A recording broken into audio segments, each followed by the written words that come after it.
जी सुनिए, राहुल का टिफिन दे आइए उसके ऑफिस में। राहुल की माँ बोली, क्या राहुल आज साथ में टिफिन लेकर नहीं गया? आज उसके ऑफिस में मीटिंग थी बॉस के साथ सवेरे सवेरे, इसलिए बिना टिफिन के ही वो चला गया। ठीक है, मैं दे आता हूँ। राहुल के पिता तैयार होने के लिए कमरे में चले गए। एक दिन पहले, माँ, मेरे दोस्त के पिताजी भी टीचर थे, उन्होंने देखो कैसे आलीशान बंगला खरीदा है, नहीं तो मेरे पापा, हम आज भी इस किराए के मकान में रहते हैं। राहुल गुस्से से बोला। राहुल, तुम्हें पता नहीं शायद, पर तुम्हारे पापा घर में सबसे बड़े थे, इसलिए 2 बहन और 2 भाइयों की शादी उन्हें ही करनी थी, और साथ में तुम्हारी पढ़ाई का खर्चा, और तुम्हारी बड़ी बहन की शादी भी तो थी। किसने किया ये सब? क्या फायदा इन सब का? उनके भाई बहन अब बंगले में रहते हैं। कभी उन्होंने सोचा है कि अपना भाई किराए के मकान में रहता है तो उसके लिए एक छोटा सा घर खरीद के दे दे? ये सुनकर माँ की आंखों में आंसू आ गए। उन्हें समझ नहीं आ रहा था कि जन्म दिया बेटा अपने बाप के बारे में ऐसी बातें कर रहा है। फिर माँ बोली, तुम्हारे पिता ने अपना कर्तव्य निभाया, अपने भाई बहनों से कभी किसी चीज की उम्मीद नहीं की। राहुल पागलों जैसा बोल रहा था। अच्छा वो ठीक है, पर पिताजी लड़कों की ट्यूशन लेते थे, उनसे अगर फीस लेते तो आज पिताजी पैसों की गद्दी पर सोते। आजकल के क्लास वाले देखो कैसे इंपोर्टेड गाड़ियों में घूमते हैं। लेकिन तुम्हारे पिता के कुछ उसूल थे, ज्ञान बांटने के, पैसे नहीं लेने के, इसलिए तो उन्हें ढेर सारे पुरस्कार भी मिले। पता भी है तुम्हें? ये सुनते ही राहुल जोर से चिल्लाया, क्या फायदा इन पुरस्कारों का? क्या उनसे हमारा मकान बनेगा? पड़े हैं धूल खाते उस कबाड़ खाने में, कोई नहीं पूछता है उनको। तभी दरवाजे की बेल बजती है। पिताजी ने अपनी बातें तो सुन नहीं ली ना। इस डर से राहुल का चेहरा उतर गया, लेकिन पिताजी किसी से बात किए बिना ही अपने कमरे में चले गए। ये था कल का झगड़ा, और आज मोहनलाल ने साइकिल को टिफिन लगाया और कड़ी धूप में राहुल के ऑफिस पहुंच गए। कड़ी धूप होने के कारण वो थक गए थे। ऑफिस पहुंचने पर उनको सिक्योरिटी गार्ड ने रोका। राहुल सर को टिफिन देना था, क्या मैं अंदर जा सकता हूं? मोहनलाल ने पूछा। अभी नहीं दे सकते, वो बॉस के साथ मीटिंग में है, जब मीटिंग खत्म होगी तब दे देना। चलो यहां से हटो, बॉस तुम्हें देखना नहीं चाहिए। अगर बॉस को दिख गए तो मेरी हालत खराब हो जाएगी, चलो जाओ उधर, गार्ड बोला। मोहनलाल कुछ ही दूरी पर धूप में खड़े रहे। मीटिंग 1 घंटे से ऊपर तक चली। उनके पैर में दर्द होने लगा। तभी ऑफिस के केबिन का दरवाजा खुलने की आवाज आई।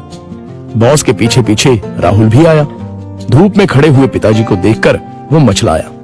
चलते चलते बॉस की नजर मोहनलाल पर पड़ गई।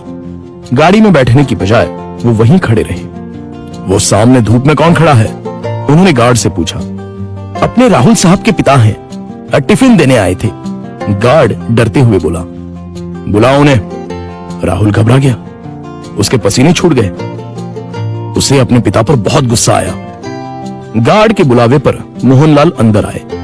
बॉस उनके पास गए और बोले, आप मोहनलाल सर हैं ना?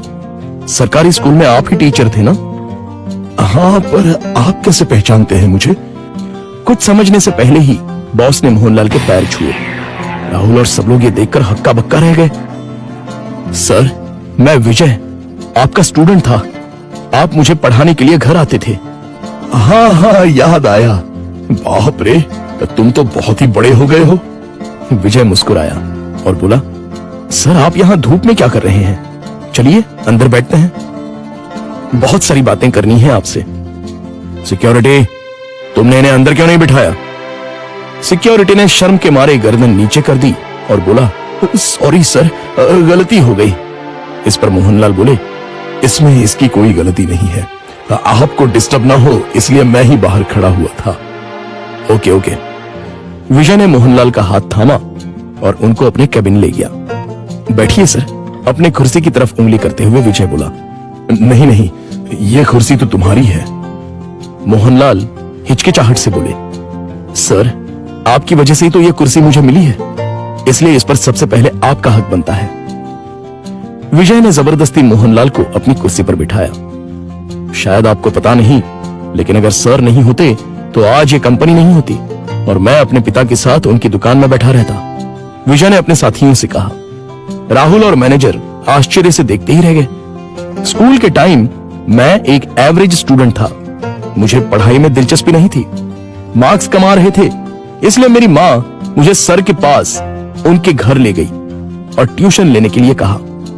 पर सर के घर पर जगह नहीं थी, इसलिए वो हमारे घर आकर मुझे पढ़ाने लगे। लेकिन सर ने कभी फीस नहीं ली। सर के पढ़ाने के तरीके से फिर धीरे धीरे मुझे पढ़ाई में रुचि आने लगी और मैंने 10वीं में दूसरा नंबर लाया। ये देखकर तो मैं हवा में उड़ने लगा। My goodness! पर सर ने कभी आपसे फीस नहीं ली? मैनेजर ने पूछा। मैं माँ के साथ मिठाई लेके सर के घर गया। माँ ने 50,000 का चेक सर को दिया, लेकिन उन्होंने वो नहीं लिया। तब सर ने एक बात कही थी जो आज भी मुझे याद है। सर ने कहा था, मैंने कुछ नहीं किया, आपका बेटा ही होशियार था। मैंने सिर्फ उसे रास्ता दिखाया है और मैं ज्ञान बेचता नहीं हूं, दान करता हूं। फिर मैंने 12th करने के बाद MS किया और अमेरिका जाकर पढ़ाई की और वापस आने के बाद ये कंपनी स्टार्ट की। एक पत्थर को सर ने हीरा बना दिया। सर, आपको सच में दिल से प्रणाम। मोहनलाल की आंखों में आंसू आ गए। यह सच में कमाल की बात है। बाहर दुनिया में पढ़ाई का बाजार चल रहा है और इन्होंने बिना फीस लिए पढ़ाया। मान गए सर आपको। ऐसे लोग उसूल के पक्के होते हैं। इन्हें पैसों की और पुरस्कार की भी चाह नहीं थी।